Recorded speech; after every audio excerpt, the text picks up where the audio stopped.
So we just need you to keep the aisles clear as much as possible so you don't run into the show. Then you might become part of it, okay? After the program is over, we are going to have some worship, some time of prayer at the end. So we encourage you to stay for that and enjoy all of the program and everything that we have planned for you. I believe that's everything that you need to know. And so let me get out of the way and let's enjoy what you came here to see. Let's give them a hand as they get started.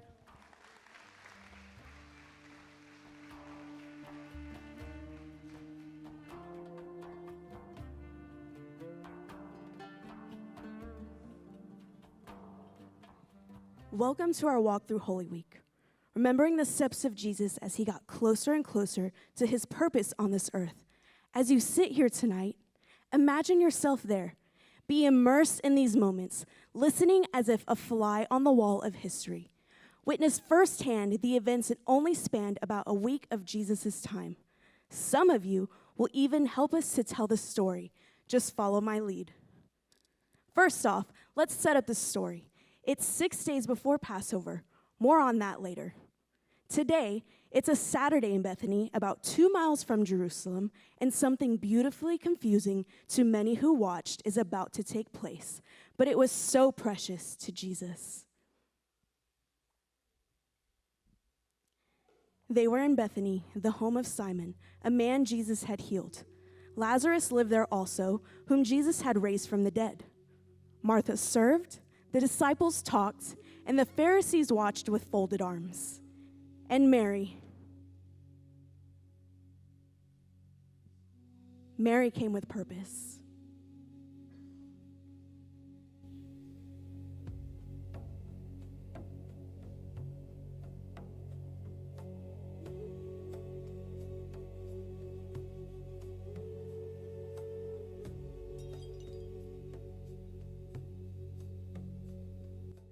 What she carried was worth a year's wages, but to Mary, Jesus was worth far more.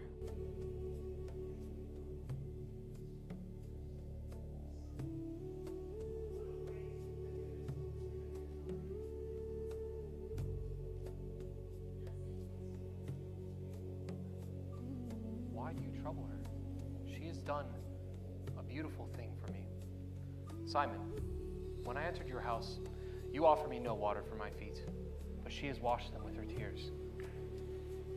You gave me no kiss of greeting, but she has not stopped kissing my feet. You offered no oil for my head, but she has anointed me with costly perfume. Her sins, which are many, are forgiven. She has loved even much. forgives sins? Your faith has saved you. Go in peace. You speak of giving to the poor. And yes, the poor you will always have with you. And whenever you wish, you may do good to them. But you will not always have me. She has prepared my body beforehand for burial. No one else in the room understood what her love was preparing them for, what he was preparing them for. Truly I tell you, wherever this good news is proclaimed throughout the world, what she has done will be told in memory of her.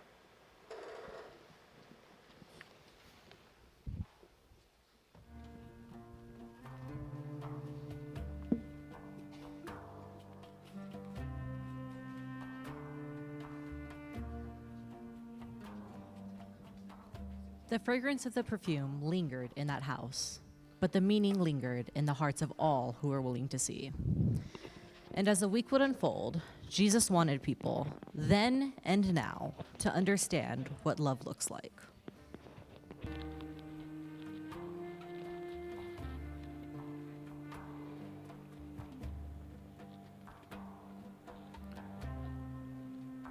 Friends, what you saw was a moment that many misunderstood. Some saw waste. Some saw scandal. But I saw love. The kind of love that flows from a forgiven heart. In the days ahead, many things will happen. some loud, some quiet. Some are difficult to understand. But love like hers, humble, sacrificial, unashamed, that is the kind of love that prepares the way for what is to come. So please, walk with me. Watch closely, for there's more to see and more to understand.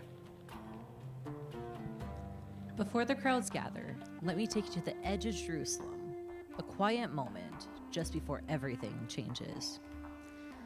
Jesus and his disciples have been walking the dusty road towards the city, and they are as thick with anticipation. The people have heard the stories, the miracles, the whispers that maybe the long-awaited king has finally come. But Jesus doesn't enter the city in the way anyone expects. You see, the prophets promised a humble king, one who would not come on a war horse, but come riding on a simple donkey. Right now, just beyond our view, preparations are being made for that very prophecy to unfold, and in just a moment, we will witness it come to life. So get ready, listen closely.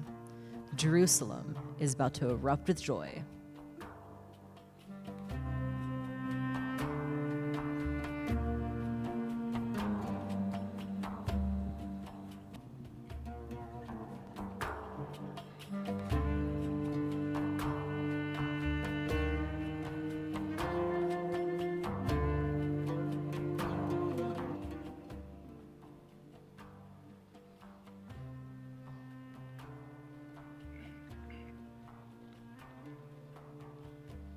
Go to the village just ahead. There'll be a donkey tied up there, with its colt beside it. Untie them and bring them to me. If anyone stops you, just say, "The Lord needs them," and they will let you take them. Let me explain. You see, it's Sunday here in Jerusalem, and Jesus is about to enter the city, just as Zechariah foretold 500 years ago. Zechariah told us that the king comes to you righteous and victorious, lowly and riding on a donkey, the colt, a foal of a donkey.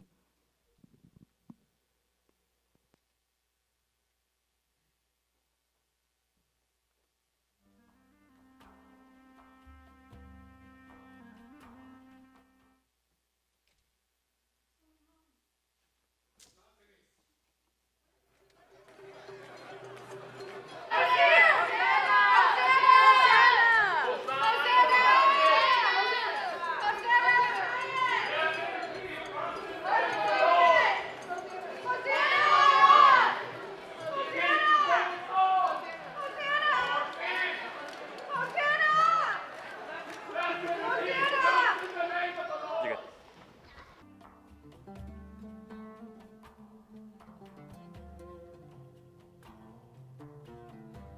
King we have ever known.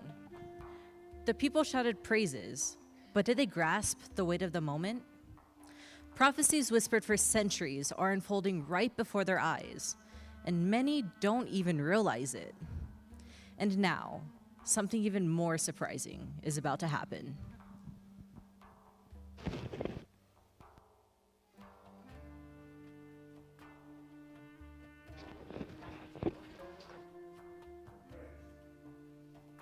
Into Jerusalem, not as a king, but as a humble servant. The crowds, they cheered, they laid down their cloak, waved their palms. But I ask you, do they truly understand? The prophecy speaks of a king arriving to Zion, unassuming on the back of a donkey. That's not a triumphant entrance, a would-be conqueror, but the arrival of one who comes to serve. I come to fulfill the prophecies, to bring hope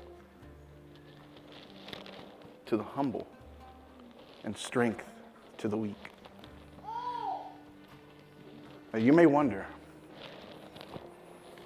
why a donkey? Is it not a symbol of peace and hope? The kingdom of God,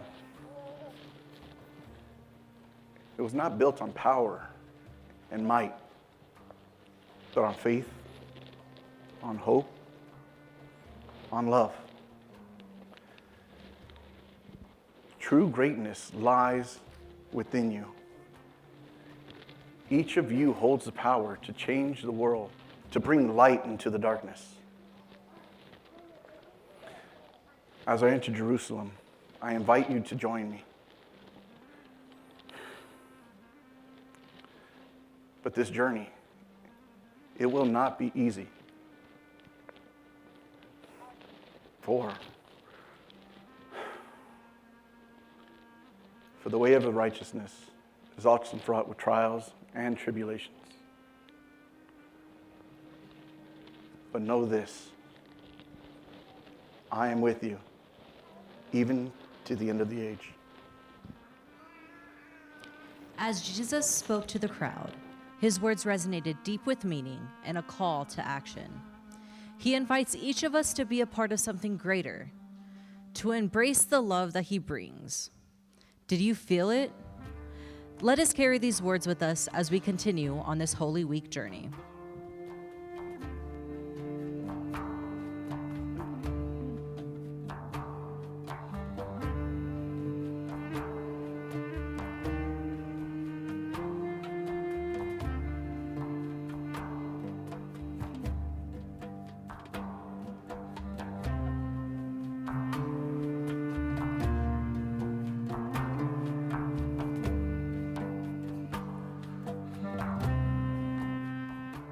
It was a Monday as Jesus entered the temple.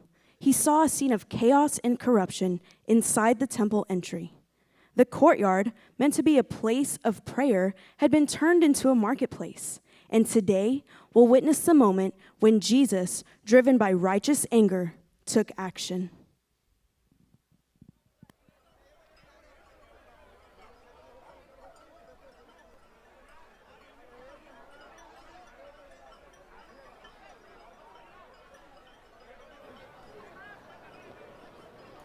Everybody is.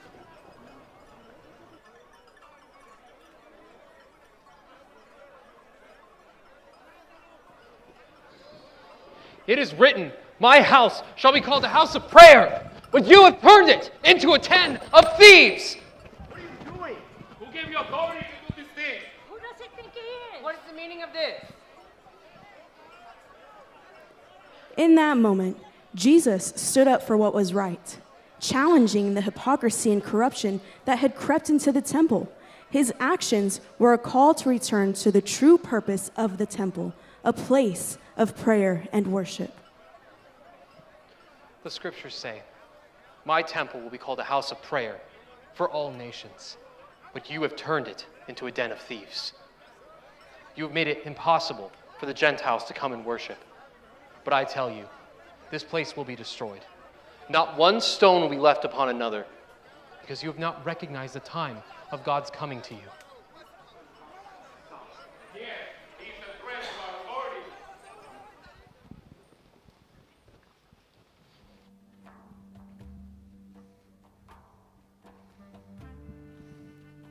After the whirlwind of anger and overturned tables, the people were stunned, confused, and even unsettled.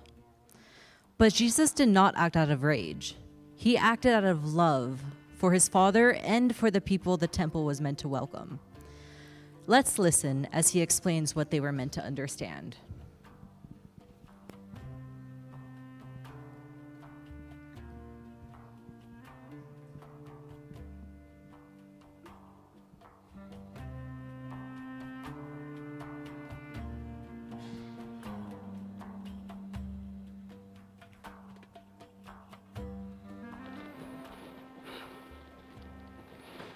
Friends, what you saw was not anger without purpose. It was the cry of a father who was being kept from his children.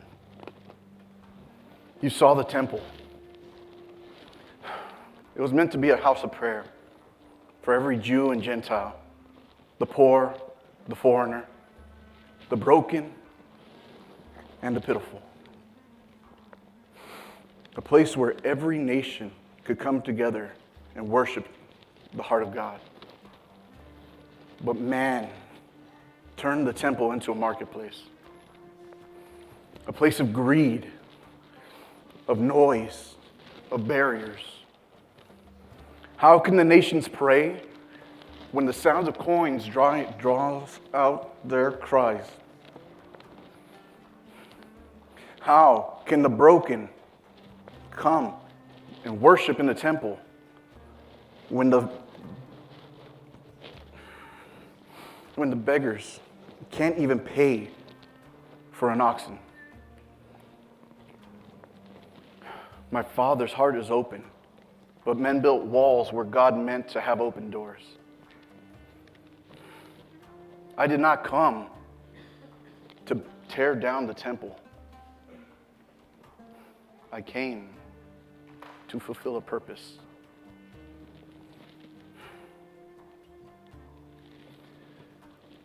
To call God's people back to Him for worship, for mercy, for justice, for humility. Now, perhaps you felt this way. Unashamed, unseen, unworthy to draw near. But hear me.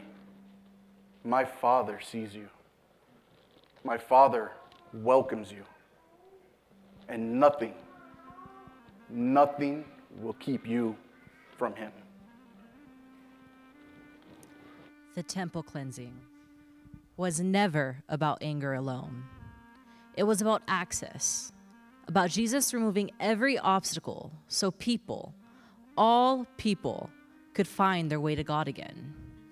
And that was only the beginning of what He was about to clear away. Let us continue.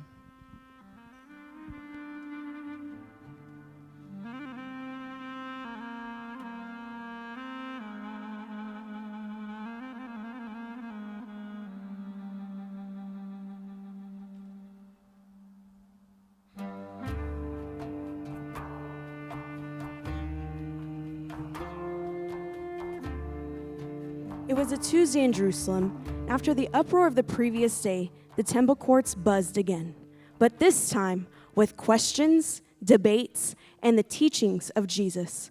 For hours, He spoke not only to His disciples, but to anyone who would listen, and many who wished He wouldn't.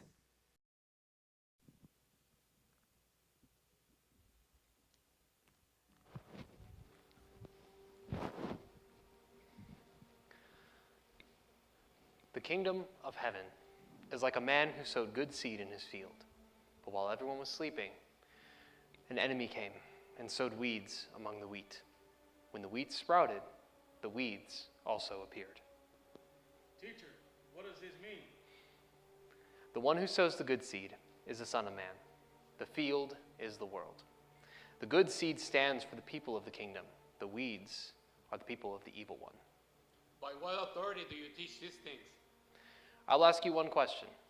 John's baptism, was it from heaven or merely human? Sent from heaven. You will ask why we didn't believe. But if we say human, then people will turn on us. We do not know. Then neither will I tell you by what authority I do these things. The kingdom of heaven is like a king who prepared a wedding banquet for his son. He spoke in parables, stories with meaning hidden beneath the surface, and prophecies of things yet to come. Some hearts opened, others hardened. Teacher, which is the greatest commandment of the law? Love the Lord your God with all your heart, soul, and mind. This is the first and greatest commandment, and the second is like it. Love your neighbor as yourself. All day, Jesus taught, answering questions, revealing mysteries, and calling God's people back to the heart of the law. The Son of Man will come at an hour you do not expect, so keep watch.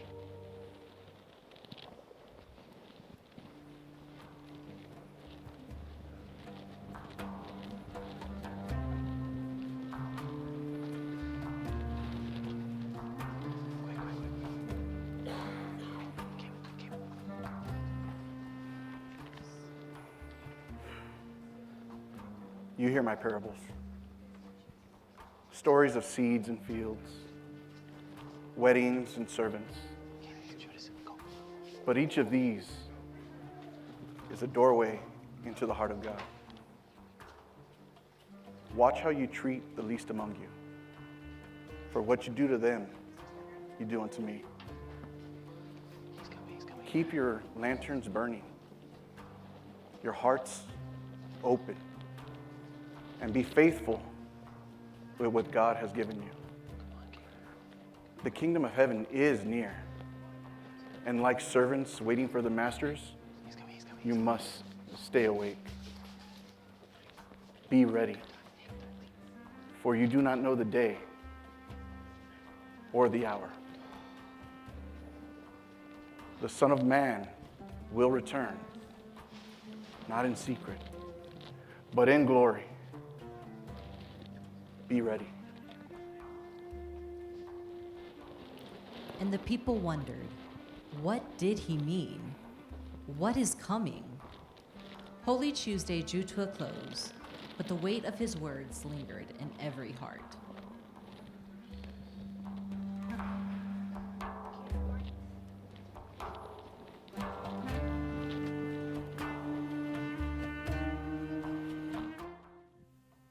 Wednesday, a quiet day on the surface, but beneath it, the darkest deal of the week was forming.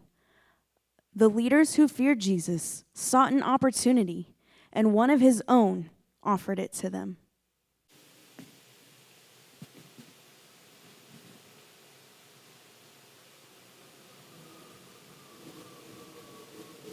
You, what brings you here?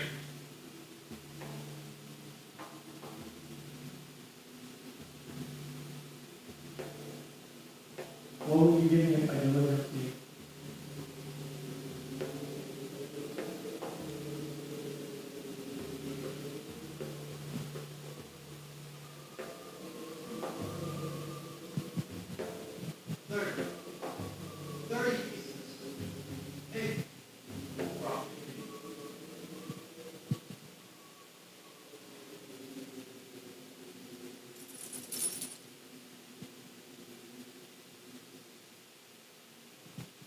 And so, the price of betrayal was set, not by force, but by choice.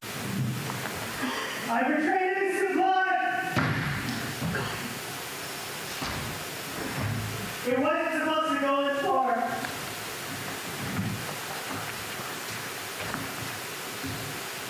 I thought maybe he'd save himself. Or maybe he'd bring the kingdom of God to come. But I was wrong. I was wrong.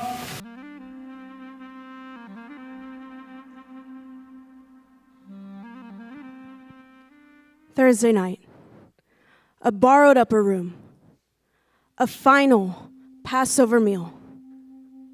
But it was more than a meal. It was a farewell.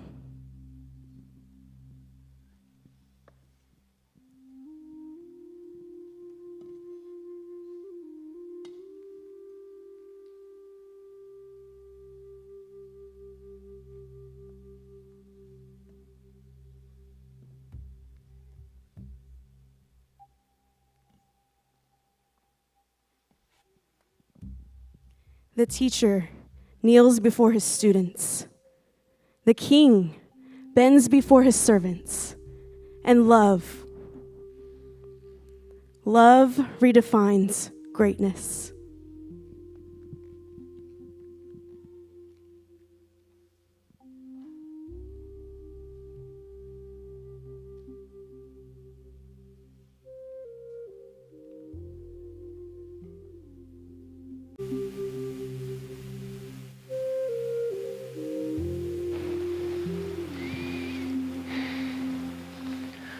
What you're going to do quickly.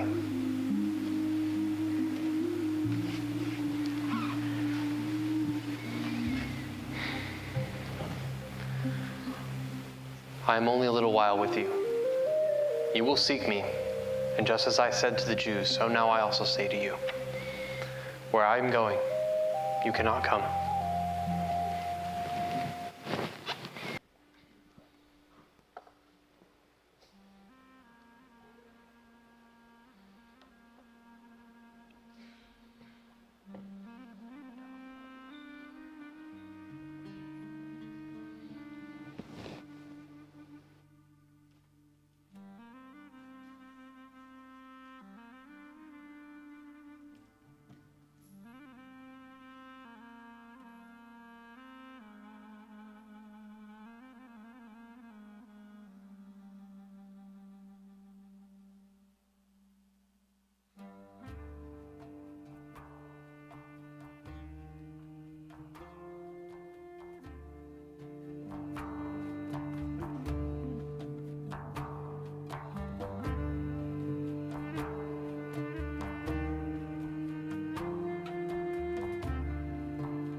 This is my body, given to you.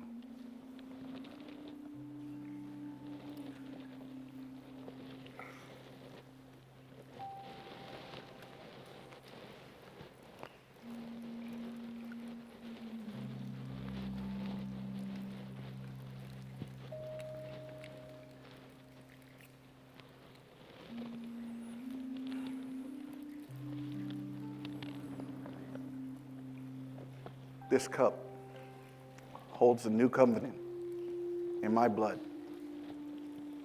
Do this in remembrance of me.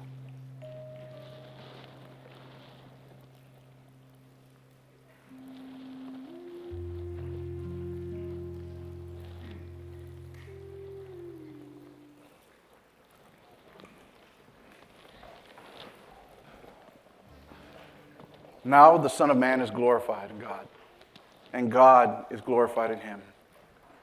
If God is glorified in him, God will glorify the Son in himself and will glorify him swiftly. A new command I give unto you. Love one another as I have loved you. By this, everyone will know that you are my disciples if you love one another.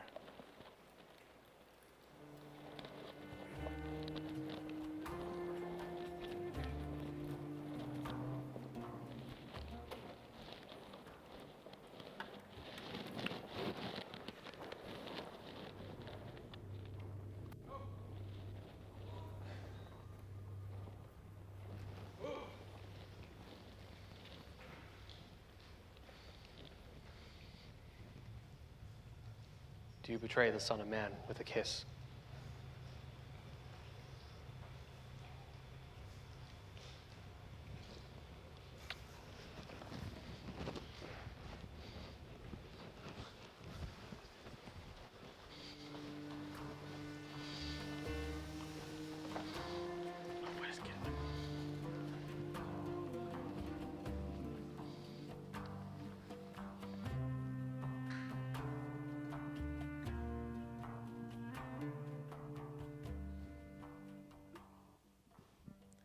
Friday, the darkest day.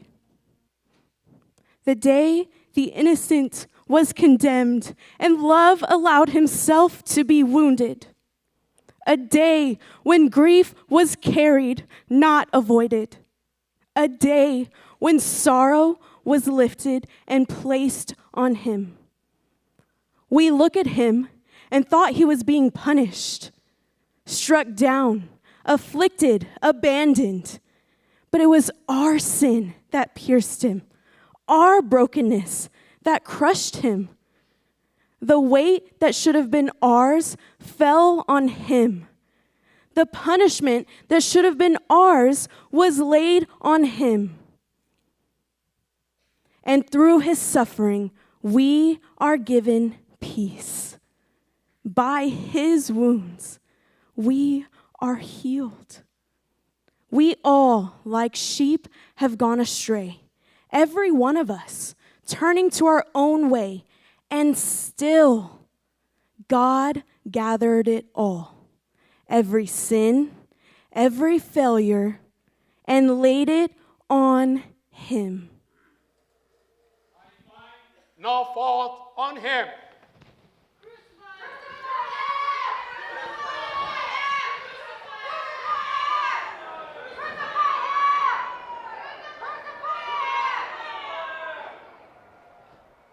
My God, why have you forsaken me?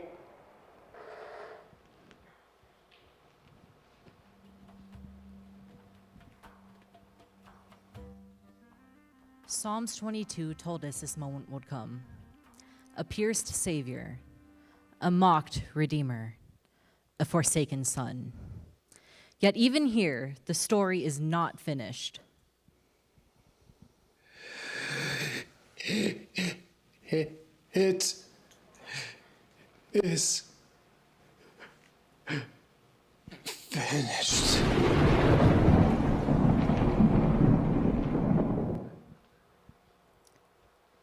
And with those words, love completed its work.